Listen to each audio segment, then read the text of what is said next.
Hello, a very warm welcome to Middle East Matters. I'm Sanam Shantier. Coming up on this week's show, threatened in Mosul, the Islamic State group is resorting to alternative tactics.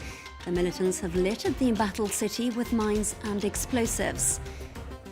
Waging a different kind of war on the extremist fighters from a secret location, Radio Al-Ghad hits back with music and the truth from civilians that are trapped inside Mosul but not silenced.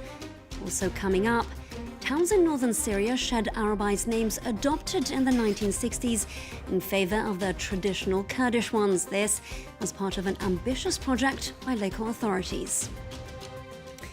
Now, they may be making territorial losses in and around the besieged city of Mosul, but the threat of the Islamic State group is still very much palpable.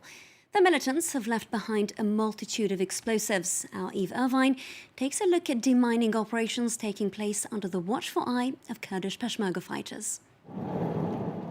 Islamic State militants may have fled or been hunted down in this village, but for this commander, the battle is far from over. You stay there and don't touch anything, okay? Every corner has become a hiding place for the jihadists.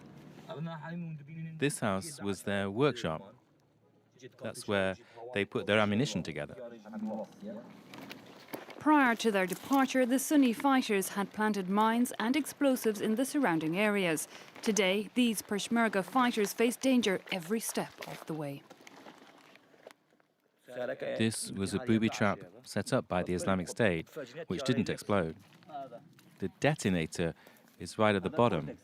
And look what they've used. Agricultural materials, easy to find, easy to use, and powerful to blow up. Commander Jihan is leading the amateur hunt for explosives. He has neither protective gear nor equipment. But within less than a minute, he returns with an explosive belt. This kind of explosive is built in such a way it has maximum impact. This could kill every single one of us. The rest of the squad get to work, also with their bare hands. Here, amidst the debris and destruction, an underground hideout. Access via a tunnel which was dug in a house by the Islamist militants during the battle for Mosul. This is a 60mm mortar. And this one is a shell for a machine gun bullet. Look, I've also found another suicide belt. It's ready to use. And here, the group's notorious black and white logo. With the demining operation underway, local residents have been allowed back to gather some of their belongings. This during a short moment of silence away from the fighting. Now, for the past 2 years, the Islamic State group has fought tooth and nail to isolate Mosul from the outside world. But a very small independent radio station has been resisting, and successfully so. Al-Ghad FM has been giving a voice to civilians trapped inside the besieged city. Here's Alexander Orcott with more on that story. Its location in Iraqi Kurdistan is a closely guarded secret. Al-Ghad radio station has become a priority target for the Islamic State group. Everyone working here must hide their identities. The jihadists have put a price on their heads. Hello everyone, and especially the people of Mosul. This is the show that lets your voices be heard. We're by your side. We won't let you down. For the last year and a half, listeners in Mosul have been calling in daily to report what they've seen. Calls have multiplied since the beginning of the offensive. The West was bombarded 15 minutes ago.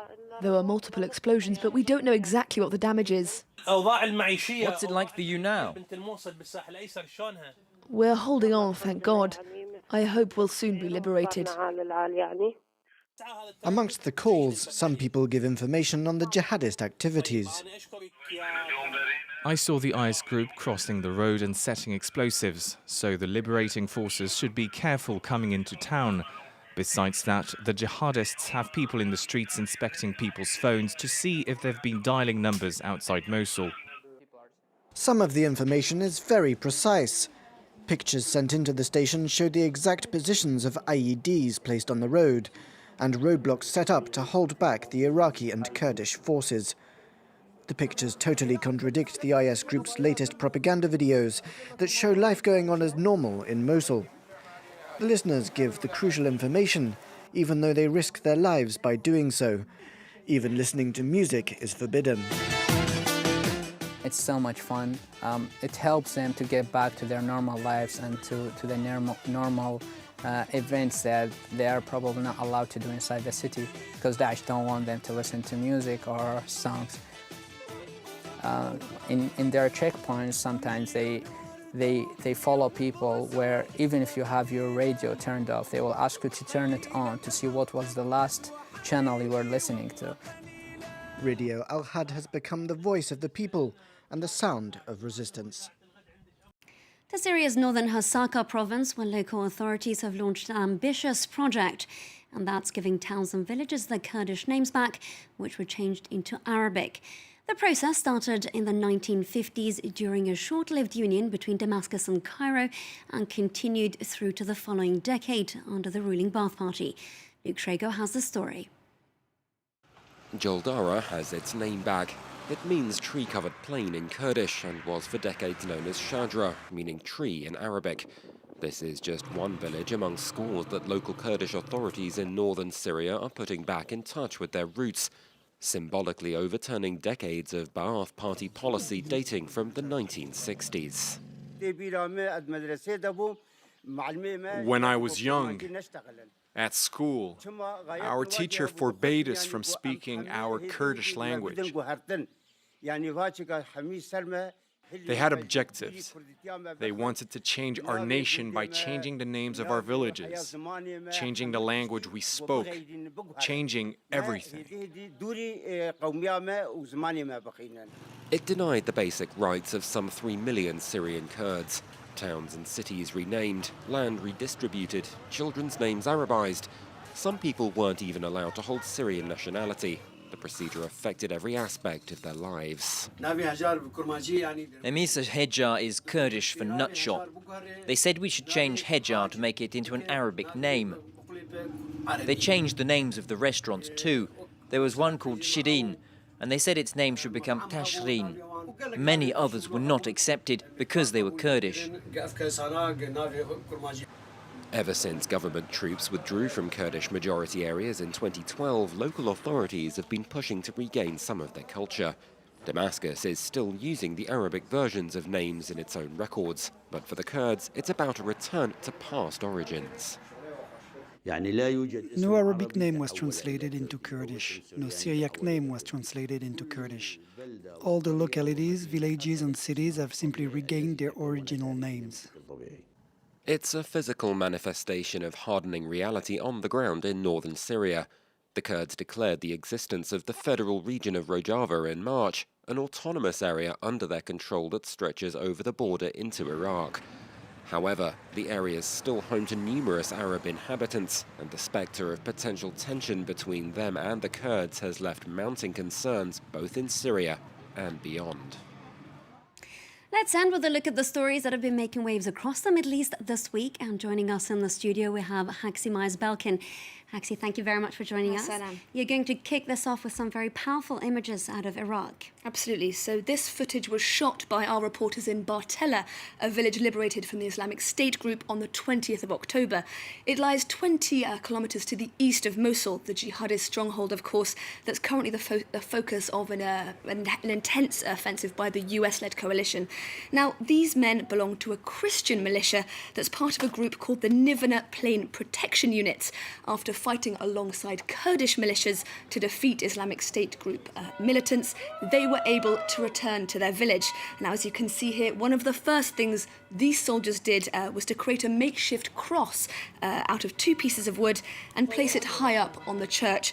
And also, for the first time since ISIS arrived in the village 2 years ago, they also rung the church bells.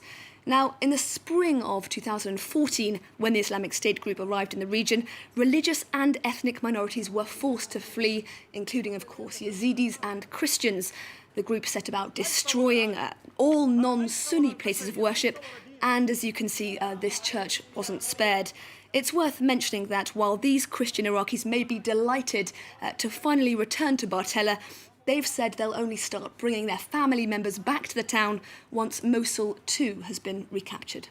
I think we should move on to a slightly lighter story that you've been following for us, and that's an Egyptian tuk-tuk driver who apparently was catapulted into the spotlight after they captured images of him slamming the Egyptian government, and that went completely viral. It did go viral, and after that there were fears that the man had gone missing. But you'll be pleased to hear he has been found alive and well.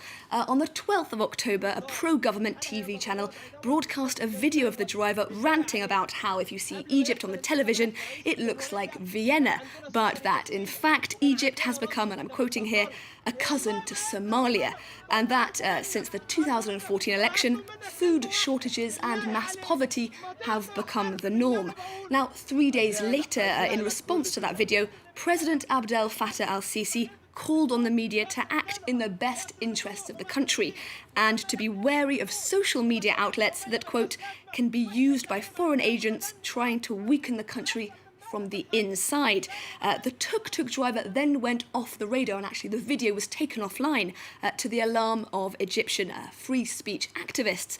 But he has since reappeared. You can see him there smiling in a video with his 2 children. In this video, he said that he was well, that he was surprised by the attention he'd received, and that people shouldn't believe everything they see on social media. That hasn't, as you might imagine, stopped him becoming something of a celebrity among a certain similarly disgruntled section of Egyptian society. On that note, we have to end this week's show. Thank you very much for joining us, Haxi, and thank you for watching Middle East Matters. Do stay tuned to France 24.